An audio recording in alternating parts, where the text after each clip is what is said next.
হর হর মহাদেব। মহাদেবের নাম নিয়ে আমরা কাল থেকে সন্ন্যাসী হয়েছি। এই যে দেখো, পাঠ পুজো চলছে। প্রথমে আগে এই ত্রিশূলকে স্নান করিয়ে তারপর পুজো করা হয়।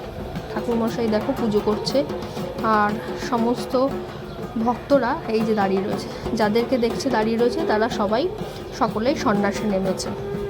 এই যে এখানে ঠাকুরমশাই পুজো করছেন।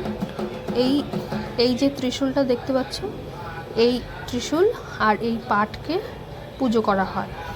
আমার মামা শ্বশুরই তিনিই পুজো করেন, তো উনি তো মেন বাড়ির বড়, তাই উনিই পুজো করেন, ওনাকে দিয়েই পুজো করানো হয়। তারপর এই পুজোর শেষে এই ত্রিশূল স্নান করানো হয়।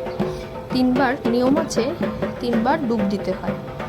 এই ত্রিশূল 3বার ডুব দিয়ে তারপর সব ভক্তরা যারা সন্ন্যাস নেয় একে একে পাঠ স্নান করে নতুন বস্ত্র ধারণ করে।